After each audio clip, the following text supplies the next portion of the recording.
I'm suddenly not going to be in focus, am I? Hello everybody! Now sorry to get a bit emotional on you, but I feel like this video needs to be made. It's not depressing, it's not anything like that, it's just, it's about a subject that isn't exactly nice to talk about, it's not horrible to talk about. It's about anxiety, and this video is tips on dating somebody with anxiety, and I just feel like a lot of people have been gaining anxiety, and I know I made a video about this anyway, but like, you know, people who fake anxiety or haven't been diagnosed with it and diagnosed themselves with it. But I mean, like, generally, it's been statistically proven that people now have more anxiety than people did back in the 60s and 70s, just for a variety of different reasons.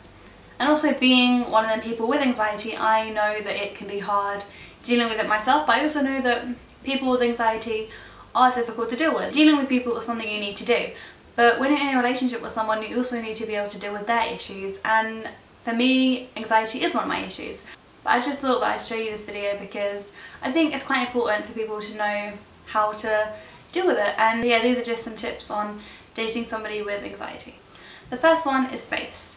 Now, situations can get really overwhelming at times, and like, it can be something really simple like not wanting to go out with your friends or leaving a party early because they just feel really overwhelmed by it, and it's not going to help if you start getting annoyed or stressed about it. Like, just let them do the thing, let them have space. If they don't want to go, don't make it a big deal, just chill and say, you know, that's okay, you know, I understand, it's completely okay if you don't want to go, and just leave it.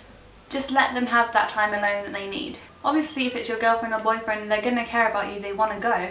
Like, I go to all of my boyfriend's gigs, but at the same time, if there was a point where I felt really anxious or I just couldn't go because I just was having a really bad anxiety day, I know that he would be completely fine with that. He's not going to get angry about it, and that's just not good. It's just going to make the situation much more stressful than it would be anyway. Number 2 is constant reassurance, and I know that I am so annoying with this. If you're with someone with anxiety, they're really insecure about your relationship, about them, about everything. So if they're constantly asking you if you're happy, if you really want to be with them, you know, oh please never leave me, I really care about you, like I can't believe you're with me, I don't understand it, you know, do you want to be with me, like am I making you happy? If they're constantly saying this, I understand it's annoying, believe me, I know, but you need to, instead of getting annoyed by it and being like, oh my god, you're constantly asking me this, like yes I want to be with you, or getting annoying, be like, yes babe, I really do want to be with you, of course I care about you. You need to go along with it. You need to make sure that they feel secure in the relationship, and it's going to take a longer time than it would for somebody who doesn't have anxiety. And this sort of leads into number 3, which is patience. You need to be patient with somebody who has anxiety. Telling them they need to get over it and deal with it isn't helping them. Anxiety isn't something you can just get over. It takes time and patience and understanding, and it will take a while, and you need to make sure that you're there for them, otherwise it will just cause so much more stress than needed. Number 4, and this is a really big one for me, staying calm in a panic situation. People have panic attacks really differently. Some people just get really dizzy and need to sit down for a minute. Some people get really sick and start throwing up everywhere and get really nauseous. And me, for example, I generally can't breathe. So it feels like there is somebody wrapping their hand around my neck, but there's no one there. So it feels like I'm being strangled, but I can't actually fight them off because there's no one there, there's no one doing it, it's all in my head. You know, saying, you know, I can't breathe, you think you're gonna die, and it's not a nice experience. And there's someone at my door. I'll be back.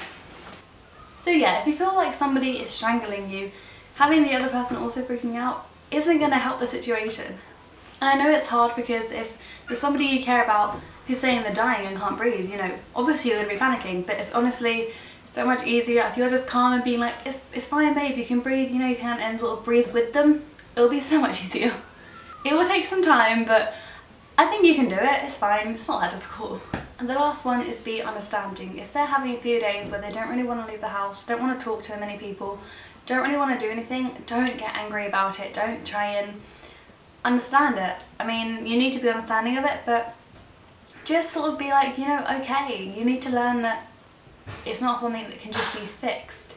It's a problem, and you can try and sort it out, but you can't actually fix it, especially not just overnight. I really hope this video helped some of you, and if it did, then let me know in the comments below.